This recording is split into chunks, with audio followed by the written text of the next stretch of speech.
Hello everyone, welcome back to my channel. Thank you so much for joining me today. I hope you all keeping well. If you are new here, hello, hi, you're very welcome. I promise I'll look after you. My name's Liz. I am not an historian. I'm just someone who's extremely passionate about history and I love to share all of that with all of you. So I have been away for 2 weeks. The first week was completely unintentional. It was not planned. I had a video all ready to go. I just ran out of time to film it, unfortunately. The second week was planned. Myself and my husband took a week off, or just over a week, and we just spent some time. We potted around for a few days, went off some places here and there, and it was birthdays galore. It was his birthday and my brother's birthday on the same day, and 2 days later was my dad's birthday. So I hate July for birthdays.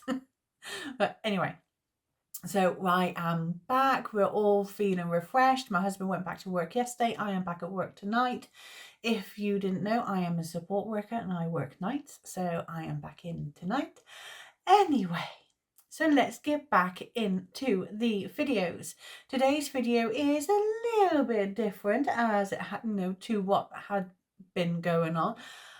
There's not about one specific person. It is women on crusade. Which women went on crusade, why they went on crusade, what they did when they went on crusade, all of it. So if you want to know more, stay right where you are.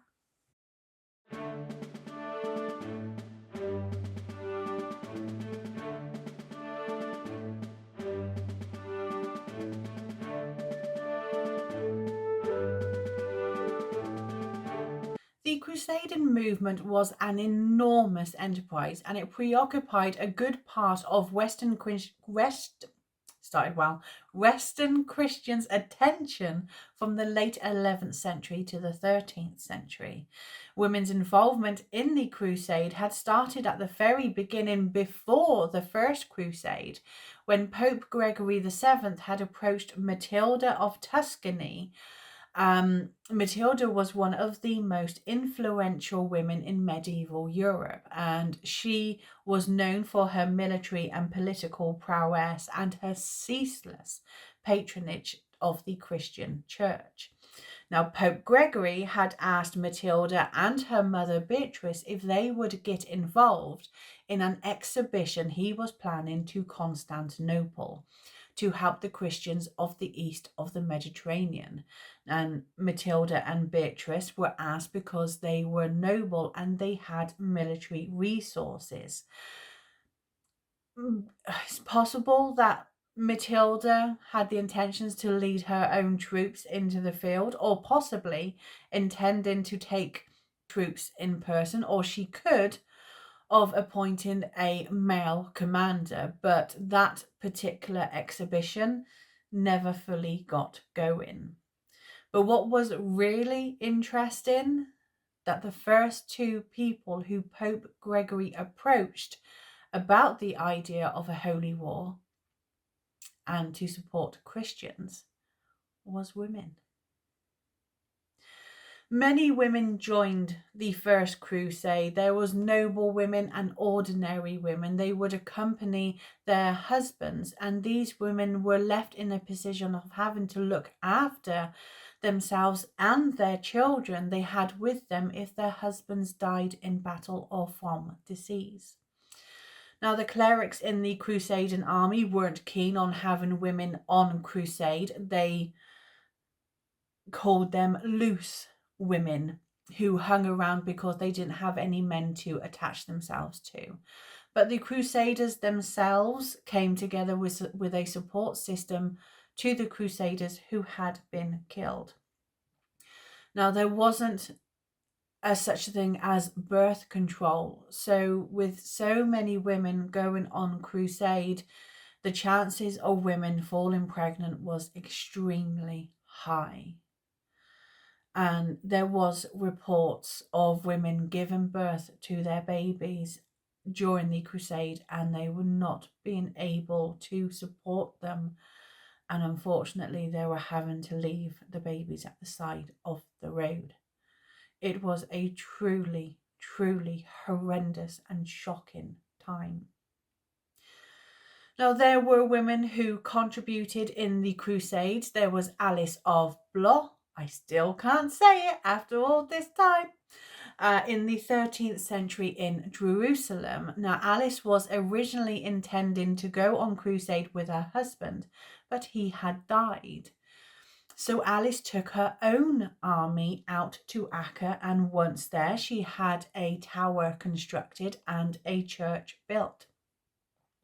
Women like Alice were what the Crusades and Crusader states needed. Women who were willing to use their resources and support the Crusaders. Now, according to the ecclesiastical, I hope I said that right, writers who were basically the clergy writers of the 13th century, those are the sort of women who should be going on crusade, not the hangers-on who were a strain on the army and distracting the men, as the men would be more inclined to protect the women rather than fight. But that didn't only apply to the women. That was the clergy too. No one would say that they weren't important in the crusade, but they're not supposed to fight in the crusade. But they did turn up on the battlefield, and the warriors weren't happy that they were there, as they felt like they had to protect them instead of actually fighting the enemy. So it wasn't their job to fight. They should be off the battlefield praying for them instead. During the Third Crusade, when Richard the Lionheart had reached Cyprus and in the process of fighting the Greek ruler of Cyprus, one of the clergymen comes up to him on horseback in full body armour, saying, "Well, my lord, I don't think we should be engaging ourselves in this." And Richard snaps back, saying, "What are you doing here? This is not your place. Get back to your books and your prayers and leave the fighting to us."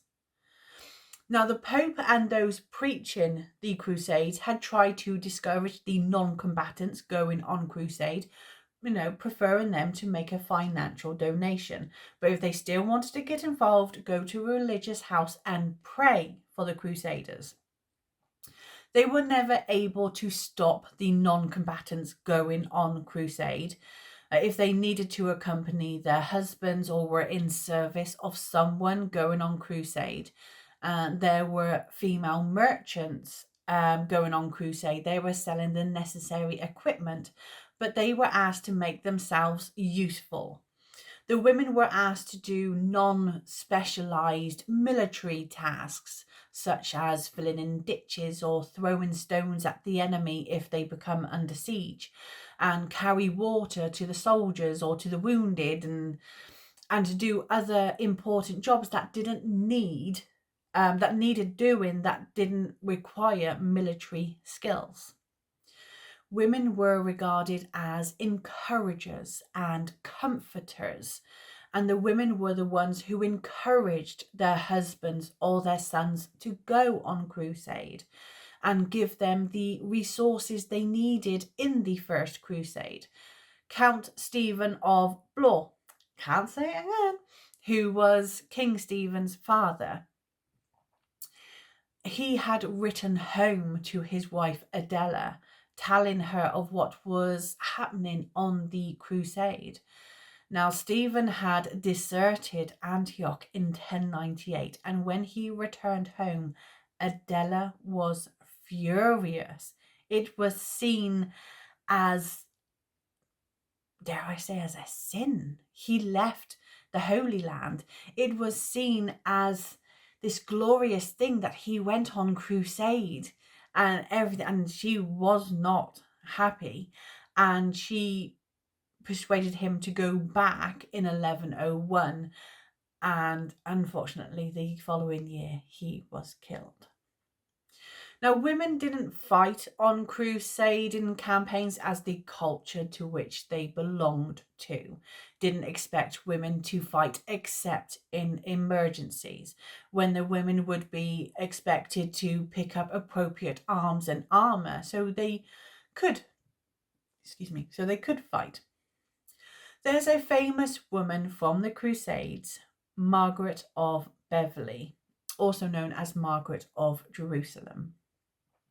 Now, her brother Thomas had written a story of her time in the Holy Land, and Margaret was in Jerusalem at the time when Saladin was besieging it in 1187, and Margaret had placed a cooking pot on her head as a helmet, and she carried water to the defenders on the city walls.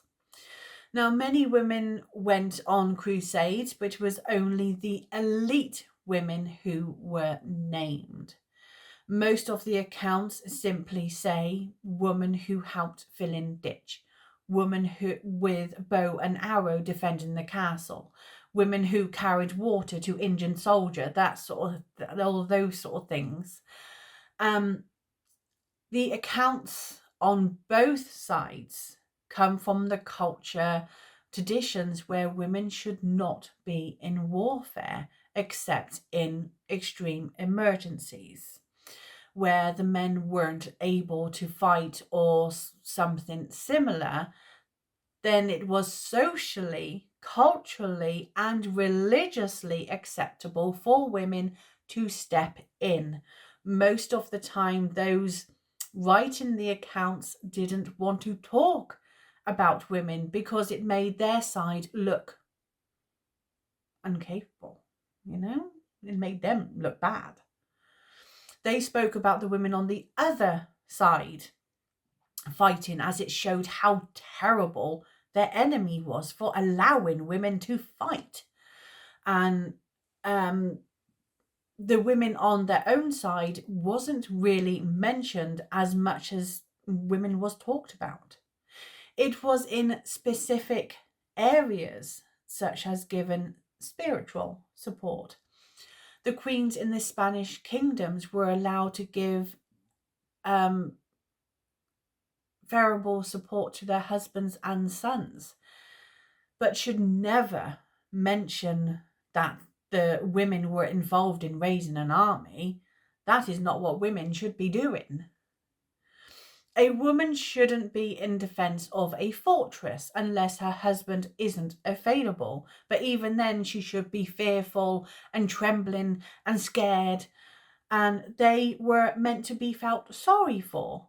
A good example was Margaret of Provence, Queen of France. Now, she was defending Damietta when her husband, King Louis IX, had been captured by the Muslims. Margaret was depicted as being very frightened and calling to men for help. But then there's a separate account of Queen Margaret putting together a scouting force to find her husband. There was no mention of her being scared and tearful then.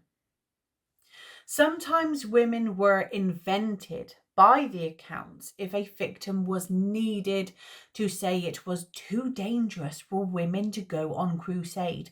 Know your place, stay at home.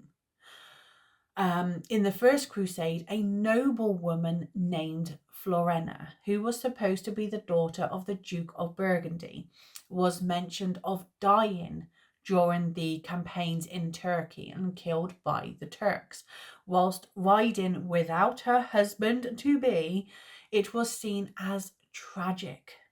Now, it was only when a historian looked into it in deep detail and had established that Florena never actually existed.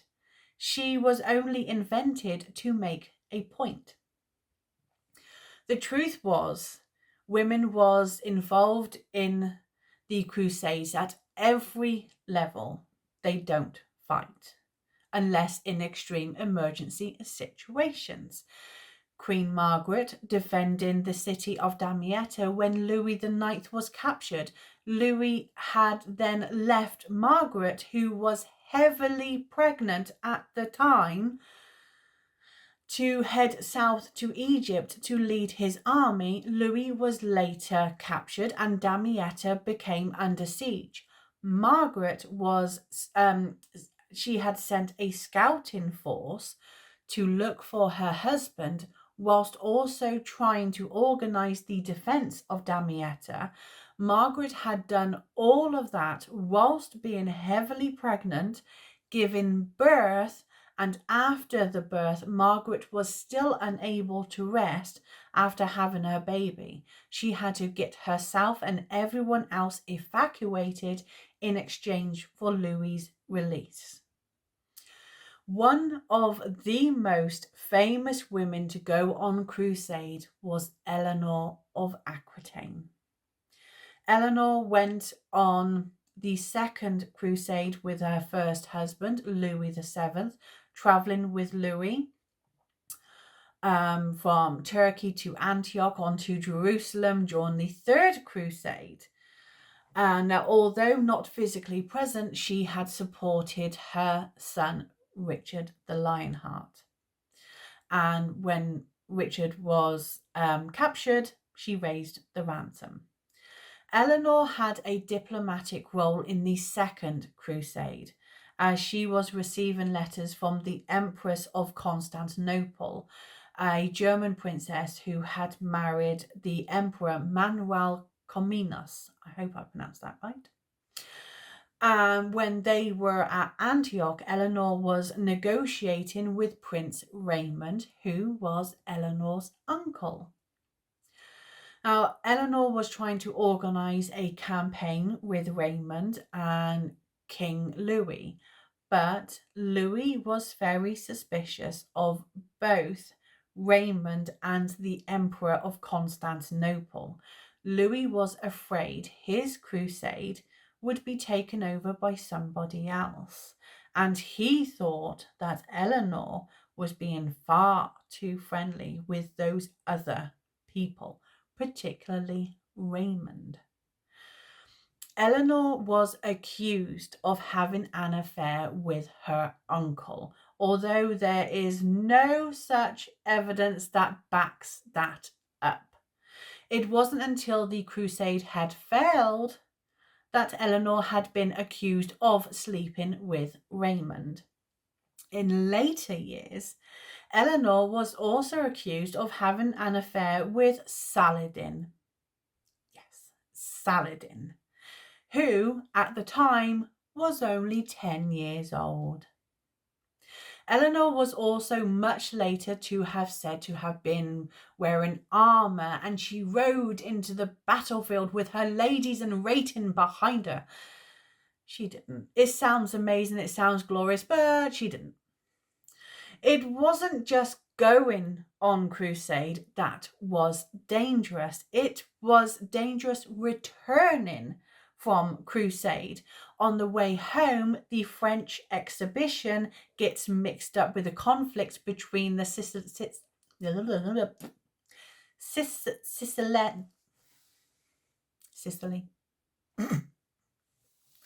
and the Byzantines, and Eleanor's ship was stopped for a while by the Byzantines. Now, Eleanor was very close to getting captured, but Eleanor was rescued. Now, it was dangerous for women in general to travel to and from the Crusades, but especially for someone like Eleanor, who would have made a great ransom prize as being the Queen of France.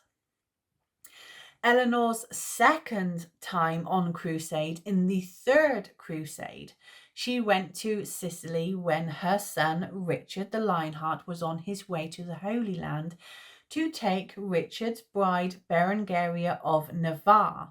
Now, Joanna, Richard's sister, had also joined Richard and Berengaria on travelling to the Holy Land. Eleanor returned to England to take over the government of England and to stop John from taking over the kingdom. And Richard was captured on his way home. It was Eleanor who raised the money for his ransom, and it was Eleanor who travelled to Germany when he was released. Eleanor wasn't the only woman to run things whilst the men were on crusade, and not all crusades were in the Holy Land. Alice de Montmorency, I hope I pronounced that right. I do apologise if I haven't.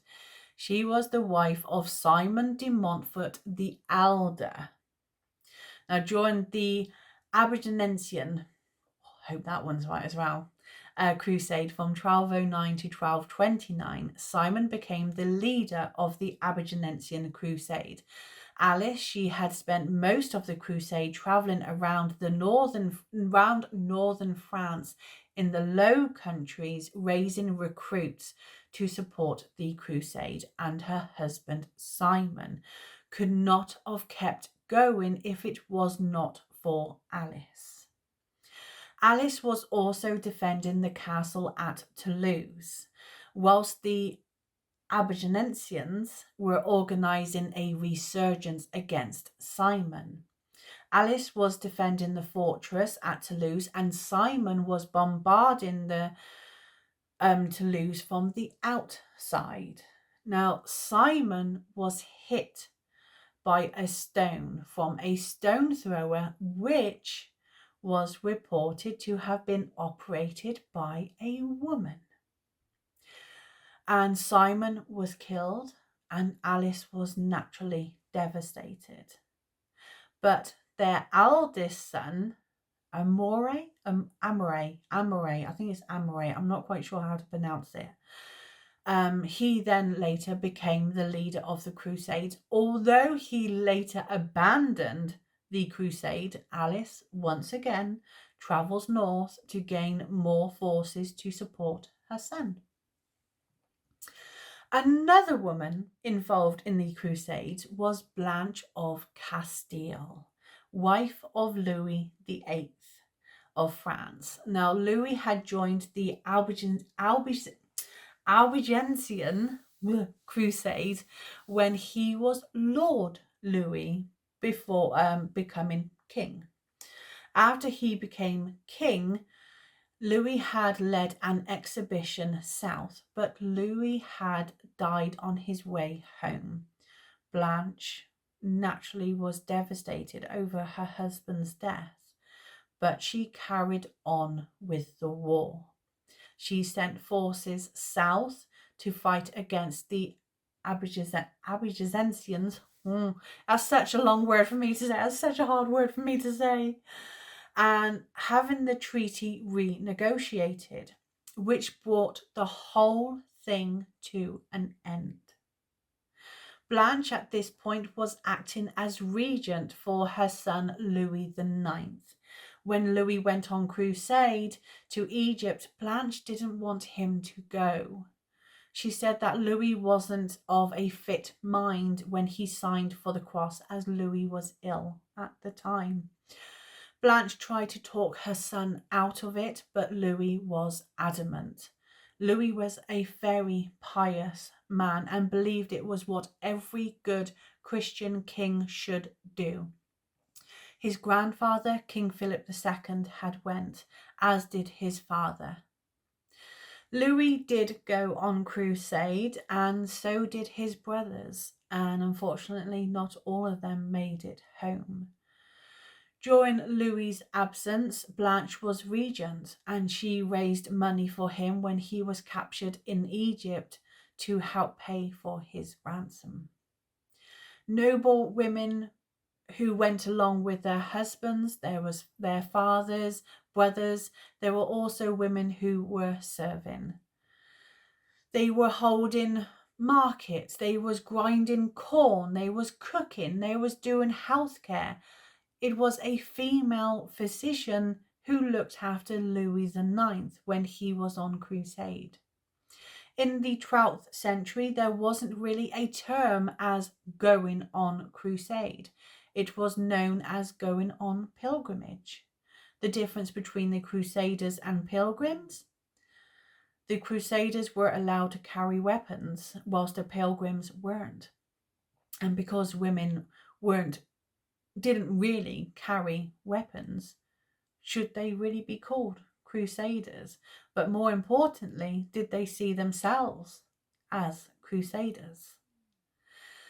There were women who looked after the livestock. There were women who looked after the soldiers, prostitutes, in other words.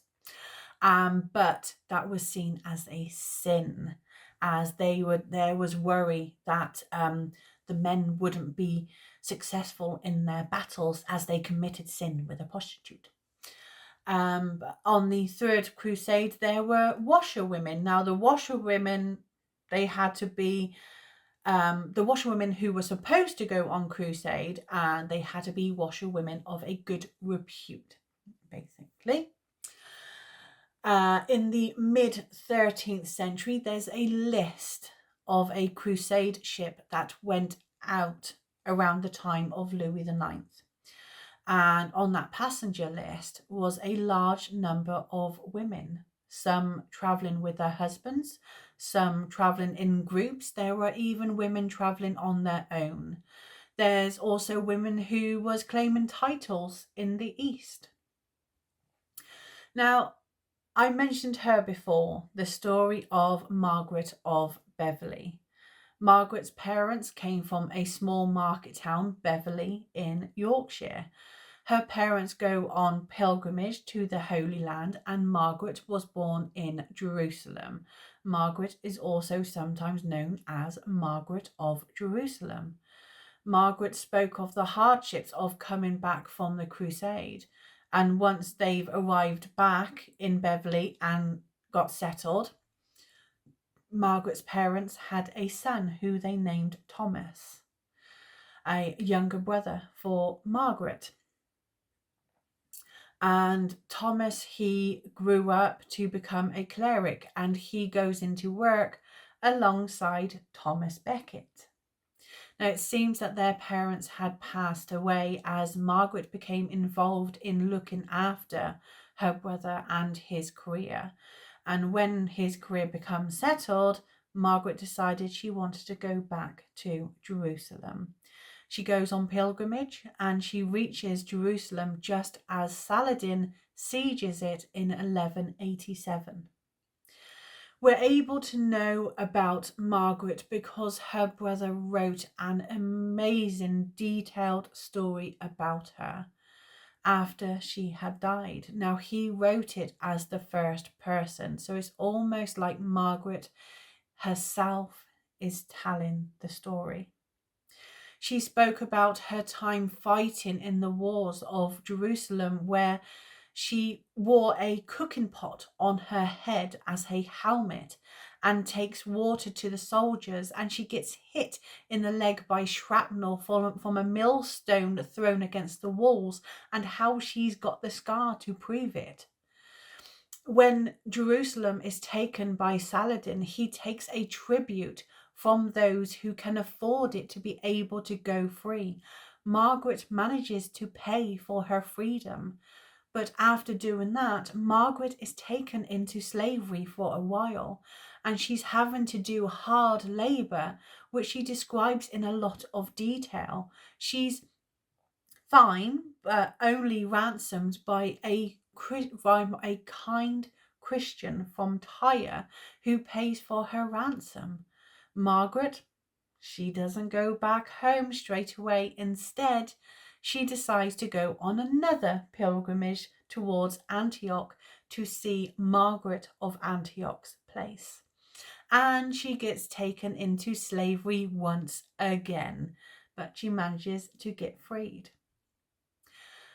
And when she finally manages to make her way home with the troops that came over for the Third Crusade, and by now you'd be thinking, Margaret, go home. Go home. But she doesn't. No, she doesn't. She goes to Rome, and then she goes on to Santiago, and then she finally makes it to her brother's monastery in France. But he doesn't recognize her, and she has to tell him the names of their parents for him to believe that she's his sister. Now, Margaret tells her brother everything, and he says that she's had her adventures and now it's time for her to end her days in a monastery. And that's what she does. Thomas probably wrote about his sister after the death for the nuns in a monastery to reflect on her experiences. A small piece taken from the story of Margaret.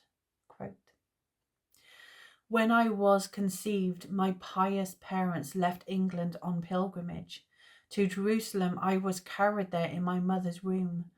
After several months of pilgrimage, we arrived in Palestine, and I was born there while my parents were in the process of fulfilling their vow." And that is that. That is women on crusade. There's some amazing women there who was doing things what was seen taboo, what shouldn't have been allowed at that time.